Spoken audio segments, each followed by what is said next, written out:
E ainda falando sobre o ministro do Supremo Tribunal Federal, Karina Iguta, a mulher dele, Viviane Barsi de Moraes, fez o seguinte: abriu um novo CNPJ para o seu escritório de advocacia. A decisão foi tomada um dia depois de ela ser incluída nas sanções da Lei Global Magnitsky dos Estados Unidos. O registro, localizado na Asa Sul, em Brasília, tem capital social de R$100 mil e vincula-se às atividades jurídicas de Viviane. A Lei Magnitsky, que combate violações de direitos humanos e corrupção, já havia alcançado o próprio Moraes em julho e agora bloqueou ativos dela e de entidades ligadas. A chamada regra dos 50% dos Estados Unidos impede que o novo CNPJ evite os bloqueios. Isso porque Viviane detém participações em empresas anteriormente sancionadas, como o escritório Barsi de Moraes Advogados e o Lex Instituto de Estudos Jurídicos. Eu volto com você, Karina Michelin. Essa decisão da família do ministro Alexandre de Moraes, precisamente da esposa dele, Viviane Barsi de Moraes, pode ser considerada, na sua avaliação, uma tentativa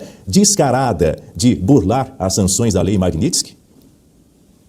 Claro, é o que eles estão fazendo. Uma pessoa sancionada pela Lei Magnitsky, Alexandre de Moraes, foi sancionado porque é um violador de direitos humanos. E isso está comprovado, documentado no governo americano, que não foi uma decisão tomada do dia para a noite e nem mesmo feita de modo arbitrário. Foi uma decisão muito bem estudada, analisada, vista ali diante de tantos documentos e de tantas denúncias de violações e provas, porque não podemos esquecer que aqui nós temos a Trump Media e nós temos o Rumble, que está movendo uma ação legal contra Alexandre de Moraes. Mas aqui essa ação legal é contra o seu CPF, não é contra a instituição, mas sim de um ministro da Suprema Corte que usurpou dos poderes da instituição e cometeu uma série de abusos de poderes, no que culminou em injustiças e ilegalidades, até mesmo em território americano, que é praticamente usar o seu gabinete de modo clandestino, que isso foi relatado também pelo Eduardo Talhaferro, está comprovado através de mensagens, através de provas que ali existem, internas, que dizia que Alexandre de Moraes tinha o seu gabinete clandestino, a sua Gestapo, que mandava mensagens diretamente a essas plataformas digitais para censurar opositores políticos, para censurar todos aqueles que ele estava investigando, abrindo processos investigativos contra determinadas pessoas. Então, isso é uma violação do direito, até mesmo uma jurisprudência, uma jurisdição que ele está infringindo essa jurisdição, porque ali no território americano ele não poderia ter feito isso. Ele fez quando teve o governo Biden.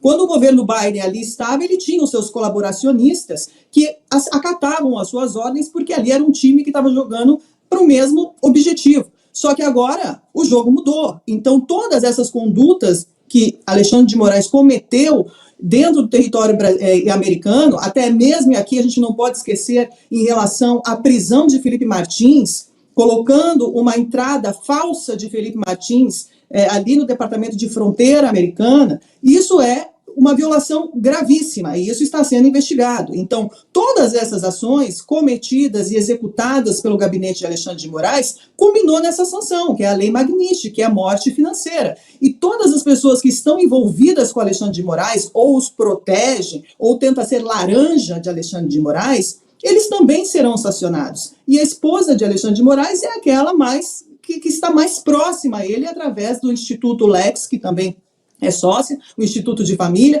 também tem outros, o estúdio de advocacia dela, o escritório de advocacia dela também é ligado a Alexandre de Moraes, e sem contar também os processos que ela administra, que são completamente processos questionáveis de pessoas ali questionáveis que têm ligação direta com o STF. Então isso também é algo gravíssimo para ser investigado. Só que quem investiga? Quem investiga aqui é o próprio STF. Então, a Viviane Barsi tentando abrir um novo CNPJ, mostrando isso publicamente, isso significa, sim, uma afronta à Lei Magnitsky que foi imposta, e eles acham que isso é brincadeira. Mas não é uma brincadeira, porque quanto mais provoca esse tipo de situação, mais chumbo grosso vai vir dali dos Estados Unidos. E depois não adianta gritar pela soberania, porque os atos aí ilegais e ilícitos continuam sendo perpetrados por esses que se dizem defensores da democracia e da soberania.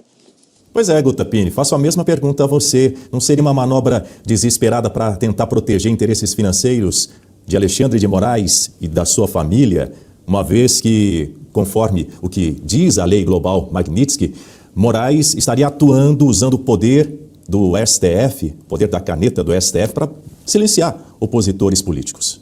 É o que parece, né, Dani? Porque logo na sequência da aplicação da Lei Magnitsky contra o Instituto do Casal, além da aplicação contra a Viviane, a perda do visto e tudo mais, a abertura de um novo CNPJ é, no mínimo, o que parece. A gente pode, no mínimo, especular que se trata disso, não é mesmo? Agora, é o esperado. É o que eles vão tentar fazer. Eles vão tentar encontrar mecanismos e manobras para se livrar da Lei Magnitsky e das aplicações de sanções dos Estados Unidos. Porque, ao que parece, eles ainda não entenderam do que se trata. Não tem como voltar atrás, não tem como burlar, não tem como fazer nenhum tipo de manobra. Essa lei veio para minar as ações dos violadores de direitos humanos. E o senhor Alexandre de Moraes e a sua esposa caíram aí na malha fina da Lei Magnitsky, podemos dizer assim. Então não tem para onde fugir. Os secretários de Estado, inclusive dos Estados Unidos, se manifestaram na semana em que essa lei foi aplicada e eles disseram que eles vão atrás de todos aqueles que favorecerem Alexandre de Moraes de alguma forma, inclusive concedendo proteção material para o Alexandre de Moraes em relação a questões financeiras. Então, o que acontece? A instituição do casal, essa empresa, ela era utilizada para a compra dos imóveis milionários do casal. E não foi bem assim, porque a Lei Magnitsky, ela foi atrás dos dois e da empresa do casal. E agora não vai adiantar ficar criando outros CNPJs, porque o casal já está na mira dos Estados Unidos, está na mira da Lei Magnitsky, não tem como eles fugirem, eles ainda não entenderam isso.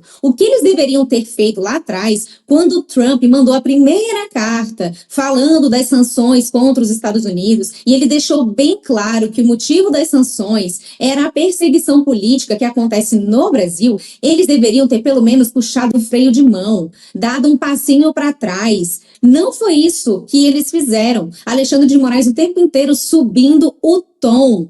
O processo do golpe foi adiante. Houve condenação de Jair Bolsonaro a mais de 27 anos de prisão, num processo sem provas. O voto do ministro Fux escancarou a falta de provas e a narrativa falaciosa feita pela Procuradoria-Geral da República e acolhida pelos demais ministros na primeira turma. Mas o voto do Fux escancarou a farsa e a narrativa. Mas os ministros, o ministro Alexandre de Moraes e a sua esposa, parece que não entenderam o que estava acontecendo, se deixaram levar aí também pela narrativa e pela falsa imaginação, a crença de que eles conseguiriam, apesar de tudo que está acontecendo, burlar as consequências da Lei Magnitsky, e olha só, não conseguiram, mas parece que ainda não entenderam, porque é de agora, dessa semana, que criaram um novo CNPJ. Em que realidade eles estão vivendo? É uma realidade completamente paralela, alternativa. São cegos, não querem enxergar o que está diante dos olhos deles. Eles estão na mira dos Estados Unidos, não tem para onde correr. Eles devem puxar o freio de mão, dar um passinho para trás. Não adianta querer encontrar alternativas jurídicas para escapar da Lei Magnitsky. Não vai ter como.